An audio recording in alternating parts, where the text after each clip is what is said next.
அன்பார்ந்த நண்பர்களே, யூடியூப் வாசகர்களே, சகோதர சகோதரிகள் அத்தனை பேருக்கும் என்னுடைய அன்பு வணக்கம். உங்கள் அன்பு நண்பன் ஆர் ஜெகனேஷ் பேசுகிறேன்.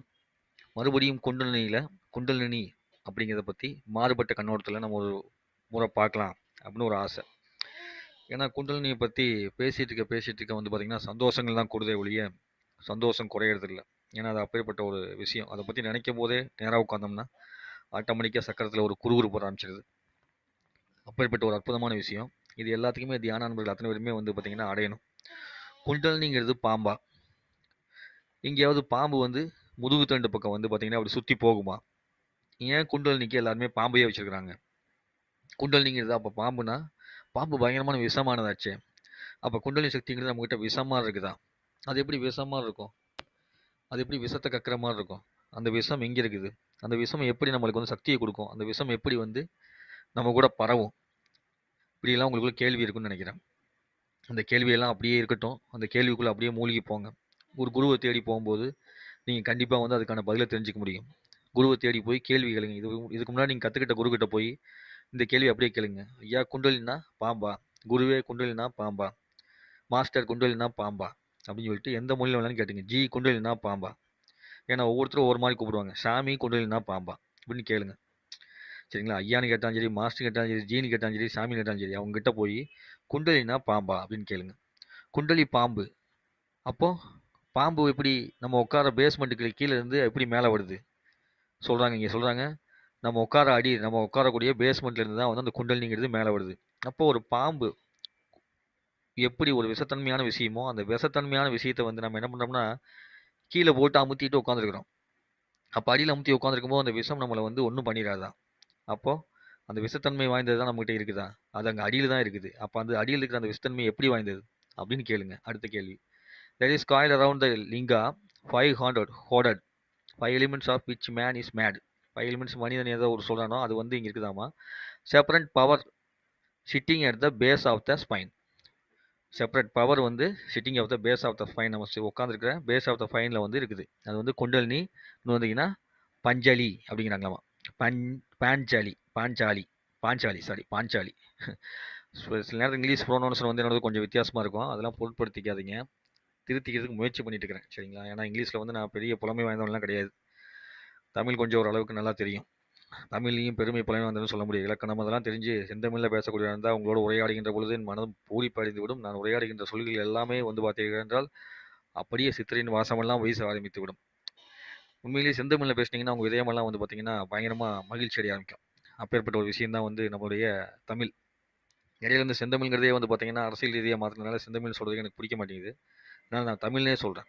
தமிழ்ங்கிறது வந்து பார்த்திங்கன்னா ஒரு அற்புதமான விஷயம். சரிங்களா? ஸோ அது இந்த மாதிரி நம்ம அந்த டாபிக் வருவோம். இந்த குண்டலிங்கிறது வந்து பார்த்திங்கன்னா அடியில் போட்டு அமுத்தி வச்சிருக்கிறோம். அதையும் இங்கேயும் பார்த்திங்கன்னா ஒரு பாம்பு மாதிரி படம் போட்டுருக்காங்க. எல்லாருமே பாம்பு மாதிரியே போட்டுருக்காங்க. அப்போ ஒரு ஏதோ ஒரு விஷயம் வந்து பாம்புங்கிறதுல இருக்குது. சரிங்களா? அடுத்து வந்து பார்த்திங்கன்னா பாம்பு. இங்கே பாருங்கள், 2 பாம்பு சேர்ந்து சுற்றி வருது. ஒரு பக்கம் என்னடான்னா அடியில் வந்து பாம்பை போட்டு உட்காந்துருக்க மாதிரி படம் இருக்குது. இன்னொரு பக்கம் என்னடான்னா பாம்பு அப்படியே ஊத்தனில் மேலே ஏற மாதிரி இருக்குது. இன்னொரு பக்கம் வந்து 2 பாம்பு சுற்றுது. அப்போது அது என்ன 2 பாம்பு சுற்றி எப்படி மேலே வரும்? இப்படி எப்படி சுற்றி சுற்றி வருது? அப்போ இது என்ன அர்த்தம்? இது என்ன அர்த்தத்துக்காக வந்து பாம்பு இப்படி சுற்றி சுற்றி வருது? அப்போ குண்டலினிங்கிறது பாம்பு தான் அப்படிங்கிற கன்ஃபர்மேஷன் வந்ததுனால எல்லாருமே வந்து பார்த்தீங்கன்னா பாம்பையே போட்டுக்கிறாங்க. அப்படிங்கும்போது பாம்பே வந்து உள்ளுக்குள்ளே இருக்குதா? பாம்பு குட்டி உள்ளே இருக்குதா? பாம்பு பெருசாகி மேலே வருமா? எப்படி மேலே வந்து அது வந்து நம்ம கண்ணுக்கு தெரியாமையே போகுது?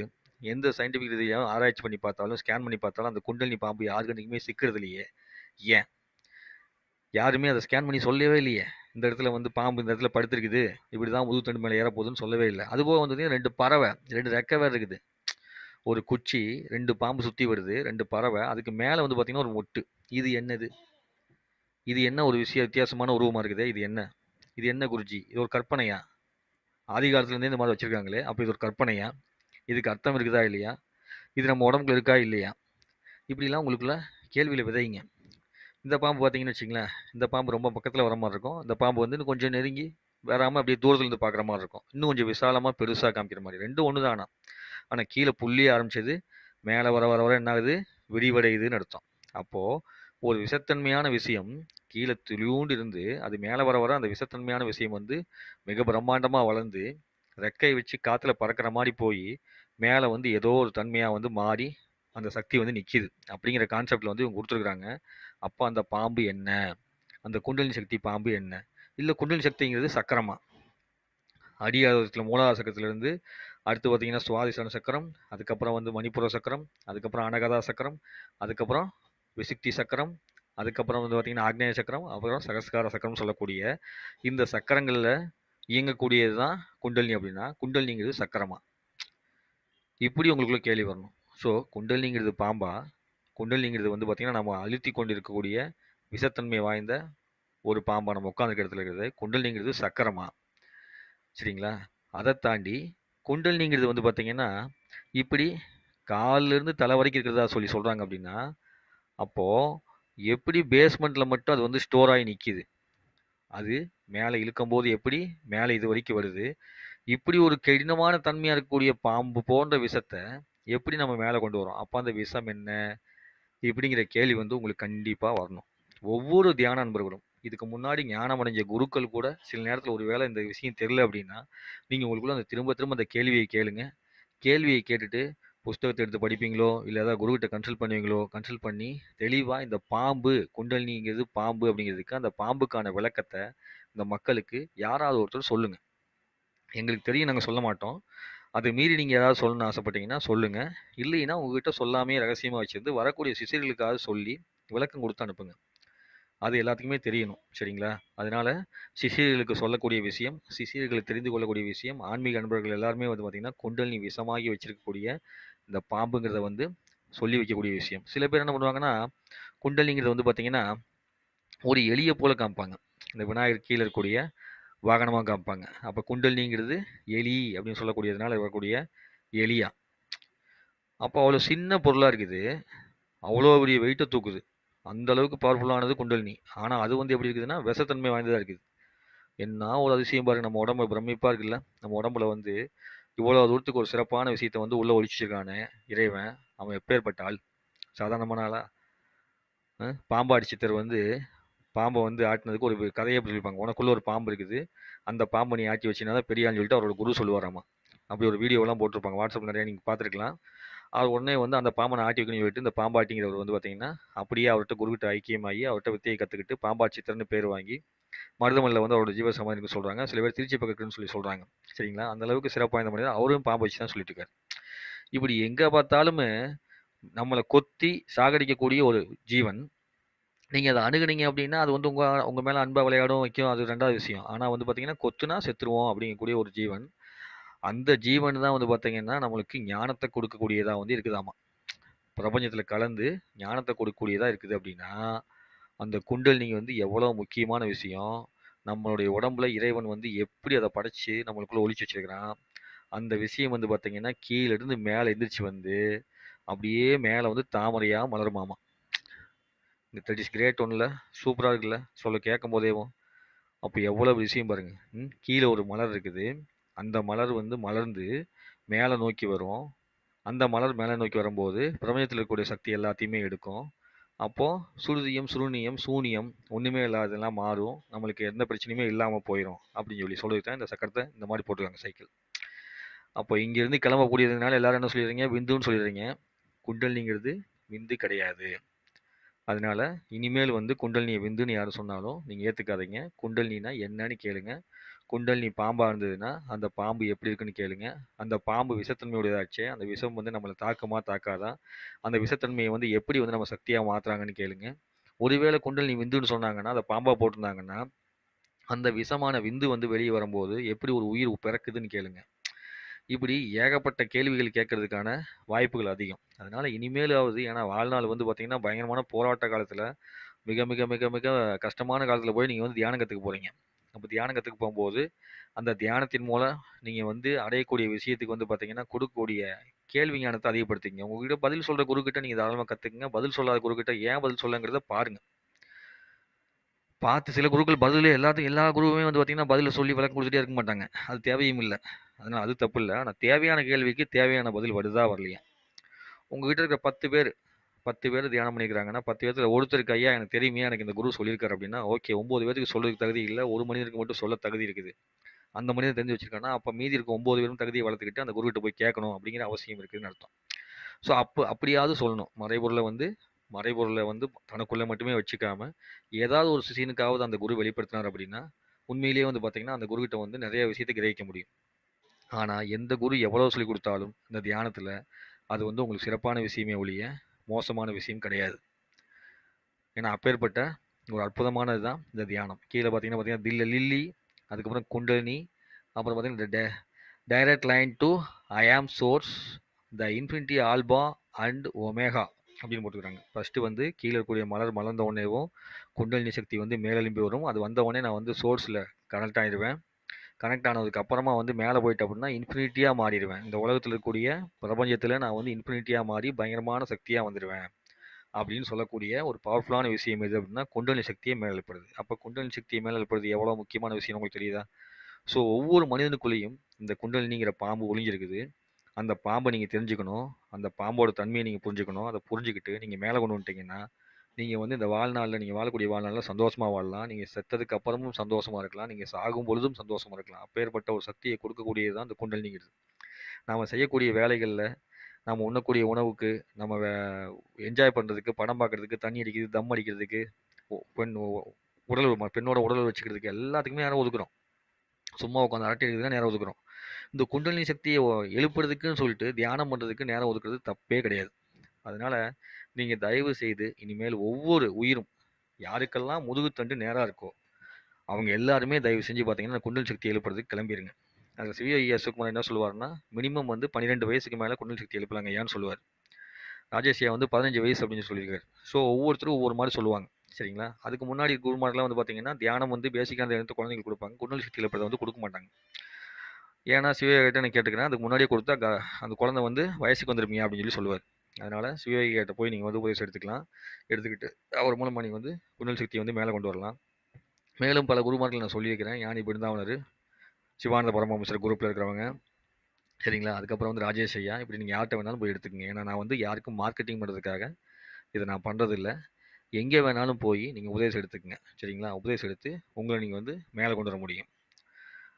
ஸ்பெசிஃபிக்காக வந்து ராஜேஷ் ஐயா நண்பர், அவர் வந்து பார்த்தீங்கன்னா எனக்கு ரொம்ப பிடிக்கும். அவருக்காக வந்து இன்னும் கொஞ்சம் அதிகமாக ரெக்கமெண்டேஷன் பண்ணுவேன். அது ரெண்டாவது விஷயம். சரிங்களா? இப்போது குண்டலினி அப்படிங்கிறது வந்து பார்த்தீங்கன்னா ரொம்பக்குள்ளே ஒளிஞ்சிருக்கக்கூடிய ஒரு பாம்பு. அது கண்டிப்பாக விஷத்தன்மை உடையது தான். அப்போது அந்த குண்டலினி பாம்பாக இருந்ததுன்னா, விஷத்தன்மை உடைஞ்சதுன்னா, கொத்துனா உயிர் போகுமா போகாதா? அப்படின்னா குண்டலினிங்கிறது வந்து பார்த்தீங்கன்னா நம் உயிர் எடுக்கக்கூடிய ஒரு விஷயம்தான். இந்த அளவுக்கு நான் உங்களுக்கு சொல்லிட்டேன். அந்த உயிர் எடுக்கக்கூடிய விஷயம் எது அப்படிங்கிறத நீங்கள் குருவை போய் பார்த்து கேட்டு தெரிஞ்சுக்குங்க. ஏன்னா அவ்வளோ அற்புதமான விஷயம் குண்டலினி. குண்டலினி மேலே எழும்பிடுச்சு அப்படின்னா நீங்கள் வந்து என்னென்னலாம் அடையலாம்னா பயங்கரமான விஷயத்தெலாம் அடைய முடியும். ஒருத்தரை கண்ட்ரோல் பண்ண முடியும். ஆப்போசிட்டுக்கு எதிரியே வந்தாலும் உங்களை ஒன்றும் பண்ண முடியாது. உங்களுக்குள்ள அந்த சக்தி சொல்ல ஆரம்பிச்சிருச்சு அப்படின்னா உங்களுக்கு நெகட்டிவாக ஏதாவது எனர்ஜி பாஸ் பண்ண நினச்சாங்கன்னா முடியாது. உங்களுக்கு ஏதாவது பிரச்சனை இருக்கிற மாதிரி இருந்ததுன்னா கொஞ்சம் உட்காந்து யோசிச்சிங்கன்னா அது வந்து தீந்துடும். அடுத்தடுத்த ஸ்டெப்புக்கு என்ன பண்ணுறதுன்னு யோசிச்சுட்டு இருக்கும்போதே வந்து பார்த்தீங்கன்னா வாழ்க்கையில் வந்து வழிகள் வர ஆரம்பிச்சிடும். பாதைகள் தெரிய ஆரம்பிக்கும். ஒவ்வொரு விஷயத்தையும் வந்து உணர்ந்துக்கிறதுக்கும், நடந்துக்கிறதுக்கும், புரிஞ்சுக்கிறதுக்கும் நீங்கள் வந்து முயற்சி பண்ண வேண்டிய அவசியமே இல்லை. தானாக புரிதல் வந்து உங்களுக்கு கிடைக்க ஆரம்பிக்கும். உங்களை தவறாக புரிஞ்சுருக்கவங்க கூட ஆட்டோமேட்டிக்காக என்ன ஆயிடுவாங்கன்னா உங்களை வந்து தெளிவாக புரிஞ்சுக்க ஆரம்பிப்பாங்க. இப்படி இத்தனை விஷயமே வந்து பண்ணக்கூடிய ஒரு விஷயம் வந்து பார்த்தீங்கன்னா குண்டலினி சக்தி எழுப்புறது. அப்போது அந்த குண்டலினி சக்தியை வந்து முறையாக எழுப்பணும். முறையற்ற தன்மையில் எழுப்புறதுனால தான் சில பேர் வந்து மாட்டிக்கிட்டு சில பேர் மென்டல் ஆயிடுறாங்க. ஆக்னியாயை கொண்டு நிற்க வச்ச உடனே அவங்க ஒரு மாதிரி குண்டலினி சக்தி எழுப்பி பைத்தியம் ஆயிடுறாங்க. சில பேர் குடும்பத்தை விட்டு போட்டு என்ன பண்ணிடுறாங்கன்னா போயிடுறாங்க. வேலையை விட்டு போட்டு சாமியாராக போய் உட்காந்துடுறாங்க. சில பேர் வந்து உடம்பெல்லாம் வலிக்குதுன்னு சொல்லி போட்டு அதை செய்யாம விட்டுறாங்க. சில பேர் தொண்டையில் கசப்பாக இருக்குது, விஷமா இருக்குதுன்னு சொல்லிட்டு கஷ்டப்படுறாங்க. சில பேர் வகுத்து வலியில் கஷ்டப்படுறாங்க. சில பேர் முதுகு வலியில் கஷ்டப்படுறாங்க. இன்னும் நிறைய பேர் இந்த குண்டலினி சக்தி எழுப்புறதுனால வந்து பார்த்தீங்கன்னா சரியான ஆள்கிட்ட போய் எழுப்பாமல் போகிறதுனால என்ன ஆயிரும்னா நிறைய பேருக்கு வந்து லாக் ஆயிரும். சில பேருக்கு பாதி முதுகில் இப்படி வந்து நின்றுக்கும் மேலே. அப்படி நின்றுக்கிட்டு அங்கெல்லாம் வலி பயங்கரமாக இருக்கும். அந்த மாதிரி அதுக்கு மேலே மூவ் பண்ண தெரியாமல் அவங்க வந்து அப்படி கஷ்டப்படுவாங்க. இந்த தியானத்துக்கு போனால் குண்டலினி சக்தி தியானத்துக்கு போய் முதுகு வலியில் கஷ்டப்படுறேன் அப்படின்னு சொல்கிறவங்களாம் இருப்பாங்க. நீங்கள் கேள்விப்படி நிறைய பேர் வெளியே சொல்ல மாட்டாங்க. நீங்கள் கேள்விப்பட்டீங்கன்னா தெரியும். ஏன்னா குண்டலினி சக்தி எழுப்பு வந்து அந்த உச்சியில் வச்சு உச்சந்தலை வலிக்கிறவங்க இருக்கிறாங்க. நெத்தியில் வச்சு நெத்தி வலிக்கிறவங்க இருக்காங்க. இப்படி ஏகப்பட்ட விஷயங்களாக இருக்குது. அதனால் தகுந்த குருக்கிட்ட போய் குண்டலினி சக்தி எழுப்பிக்கிங்க. எந்த குருக்கிட்ட போனாலும் குருவை மானசீகமாக வணங்கி அந்த குரு மேலே பாரத்தை போட்டுட்டு இறைவன் மேலேயும் பாரத்தை போட்டுட்டு நீங்கள் அந்த பயிற்சியை பண்ணீங்க அப்படின்னா அந்த குருவே தவறானவராக இருந்தாலுமே நீங்கள் நம்பிக்கை வைக்கும்போது இறைவன் வந்து உங்களுக்கு வந்து அந்த குருவின் தவறையும் தாண்டி உங்களுக்கு நன்மையை கண்டிப்பாக காமிப்பான். சரிங்களா? அதனால குருட்டாம்போக்கில் அவன் கொடுக்க வேண்டிய உணவு கொடுக்கக்கூடிய பயிற்சியெல்லாம் நீங்கள் எடுத்துக்கன்னு சொல்ல. ஏன்னா புத்தரே சொல்லியிருக்காரு, என்னுடைய தியானத்தன்மையவோ, ஏதாவது என்னுடைய அறிவுரையோ நீ கேட்குற மாரி இருந்ததுன்னா, அப்படியே நீ வந்து ஏத்துக்காத. அதை வந்து ஆராய்ச்சி செய்து பார்.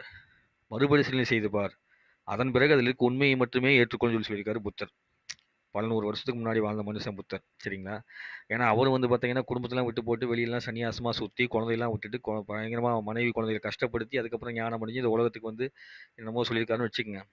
அவருடைய பர்சனல் லைஃப் நம்மளுக்கு எப்பவுமே வேண்டாம். எந்த ஒரு மனுஷனோட பர்சனல் லைஃப்பையும் யாரையுமே பார்க்காதீங்க. அந்த பர்சனல் லைஃப்ல வந்து அவன் பயங்கர மோசமா இருந்தா கூட போயிட்டும். அருணகிரிநாதர்லாம் பார்த்தீங்கன்னா, பயங்கரமான பொம்பள பொறுக்கி இருந்தவரு. ஆனா, அவரு வந்து பார்த்தீங்கன்னா, ஒரு இடத்துல வந்து சாமியார் சித்தரா உட்கார்ந்து முருகனுக்கு கோயில்ல எங்க வேணாலும் முன்னாடி இருப்பாரு. ஸோ, அந்த மாரி அருணகிரிநாதர் திருவண்ணாமலையில இருப்பாரு. சரிங்களா? எங்க வேணாலும் இருப்பாருன்னு தெரியாது. அப்படி ஒவ்வொரு ஜீவனும் பார்த்தீங்கன்னா, பாம்பாச்சத்தெல்லாம் நெறைய பாம்புகள அடிச்சு உயிர் வதை செஞ்சவரு. சரிங்களா? அதனால வந்து பார்த்தீங்கன்னா, அவரு வால்மீகிலாம் பார்த்தீங்கன்னா, கொள்ளையடிச்சிட்டு இருந்தவரு. வால்மீகி ராமாயணம் எழுதினார்ல, அந்த மனிதர் வந்து பார்த்தீங்கன்னா, காட்டுக்குள்ள கொள்ளையடிச்சவரு. கொள்ளையடிச்சிட்டு இருக்கும்போது ஒரு நாள் நாரதர பார்த்தாராமா. அந்த நாரதர் வந்து பார்த்தீங்கன்னா, "நீ இந்த மாரி பண்றியே, உன் குழந்தைக்கு வந்து உன் குடும்பத்துக்கும் நீ வந்து உழைக்கிறேன்னு நீ சொல்ற. நீ போய் என்ன பண்றீன்னா, இதுவரைக்கும் நான் பண்ண பாவத்துக்கெல்லாம் சேர்த்தி, இவ்வளோ தூரத்துக்கு பாவம் வந்திருக்குது. நீங்க இவ்வளோ தூரத்துக்கு இன்பத்த அனுபவிச்சீங்கல்ல, அதனால உன் மனைவிகிட்டயும், குழந்தைகிட்டயும் போய் என்னுடைய பாவத்த பங்கு போட்டுக்கிறீங்களான்னு போய் கேளு" அப்படின்னோனேவும், அவர் என்ன சொல்லியிருக்காருன்னா, "கண்டிப்பா வந்து என் பாவத்த அவங்க பங்கு போட்டுக்குவாங்க." அப்படின்னோனே, "சரி நான் இங்கேயே நிக்கிறேன். நீ போய் கேட்டு வா. இப்பயே கேட்டு வர்றேன். கேட்டு வந்து உங்களை குத்தி கொலை செய்து உங்க வீட்டுக்கு பொருள் எடுத்துட்டு போறேன். கவர்ந்துட்டு போறேன்." அப்படின்னு சொல்லிட்டு அவர் கிளம்பி போவார். கிளம்பி போனோனே நாரதரா வேற முனிவரான்னு தெரியல. ஆனா அவர் கிளம்பி போய் வீட்டுக்கு குடிசைக்கு அவரோட குடிலுக்கு போய் கேட்பாரு. மனைவி, குழந்தைகிட்ட போய் கூப்பிடுவார். மனைவியும், குழந்தையும் கூப்பிட்டு, "இந்த மாரி ஒருத்தர பார்த்தேன்." அந்த முனிவர் என்ன சொல்றாருன்னா, ஒரு சாமியா போய் இப்ப சொல்றான். "இந்த மாரி நீங்க வந்து என்கிட்ட இருக்கிற பணம், பொருளுக்கு மட்டும் தான் நீங்க வந்து எப்பயுமே என்ன நாடி இருக்கீங்களாமா? நான் பண்ணக்கூடிய பாவச் செயல்னால வந்து வரக்கூடிய பாவ துன்பத்தை எல்லாம் வந்து நான் அது வரக்கூடிய பிரச்சனையெல்லாம் நீங்க தாங்கறதுக்கு தயாரா இல்லன்னு சொல்றான். அதனால அந்த மாரி நீங்க இல்லைல்ல. இப்ப எனக்கு இவ்வளவு பாவம் சேர்ந்திருக்குன்னு அவன் சொல்லியிருக்கிறான். இந்த பாவத்தெல்லாம் நம்ம பங்கு போட்டுக்கலாமா?" அப்படின்னு சொல்லி கேட்ட உடனேயும், "ஐய்யய்யோ! பாவம் உன்னுடைய துன்பத்த, பாவத்தையும் பங்கு போட்டு நான் தூக்கிட்டு எப்படி சுமக்கிறது? எனக்கு அதெல்லாம் வேண்டாம். நான் அதெல்லாம் சுமக்கிறதுக்காக அவங்க கூட இல்ல." அப்படின்னு சொல்லிட்டு மனைவி சொல்லி குழந்தையும் அந்த என் பையனையும், குழந்தையும் அந்த மாரி எடுத்துக்க விடமாட்டேன். "நீ குடுக்கக்கூடிய பணம் நீ எப்படி சம்பாதிச்சு இப்படி சம்பாதிச்சு குடுக்குறன்னா, அதுக்கு என்ன பண்றது? பாவத்தையும் இதையும் நீ தான் சுமந்துக்கணும்." அப்படின்னு சொன்ன உடனே ஒரு மாரி மனசு வெறுத்துட்டாராமா. ஆஹா! அப்படின்னு சொல்லி திரும்பி வந்து அவர்ட்ட வந்து கேட்ட உடனேவும், அவரு இதுதான் வந்து நெஜம். அதனால எப்பயுமே வந்து பார்த்தீங்கன்னா, எல்லாருமே எல்லா பாவத்தையும், எல்லா துன்பத்தையும் தூக்கி சுமக்கிறதுக்கு தயாரா இருக்க மாட்டாங்க. அதனால இந்த மாரி பாவச் செயல சம்பாரிச்சு சம்பாரிச்சு யாரும் குடுக்க வேண்டிய அவசியம் இல்ல. மனைவி, மக்கள் எல்லாமே மாயை அப்படின்னு சொல்லி சொல்லிட்டு, அவர் வந்து இதிலிருந்து விடுபடுறதுக்கு நீ வந்து இந்த மறா, மறா, மறான்னு சொல்லு அப்படின்னு சொல்லி சொன்னாராமா. அது என்ன மறா, மறா? ராமான்னு சொன்னா ராமான்னு வாயில வந்துட்டு, சரி மறா, மறான்னு சொன்னோனே, மறா, மறா, மறா, மறா, மறா, மறா, மறா, மறா, மறான்னு மரத்த வந்து திரும்ப திரும்ப சொன்னோம்னா, அது ராம, ராம, ராம, ராம, ராம, ராம, ராம, ராமன்னு நம்ம உடம்புல கன்வெர்ட் ஆயிரும். அந்த மாரி சொல்லி, அவர் வந்து ராமநாமத்த உச்சரிச்சு வந்ததா சொல்லி ஒரு கதை இருக்குது. ஸோ இந்த கதை எதுக்கு சொல்றேன்னா, இப்படி எங்கேயெல்லாம் வந்து மோசமான முனிவர்களோட கதைகள்லாம் பார்த்தீங்கன்னா, நெறைய முனிவர்கள், சித்தர்களோட கதைகள்லாம் பார்த்தீங்கன்னா, பேக்கிரவுண்ட்ல வந்து அவங்க வந்து படு பாதாளத்தில பயங்கரமான மோசமான வாழ்க்கை வாழ்ந்த மாரி காமிப்பாங்க.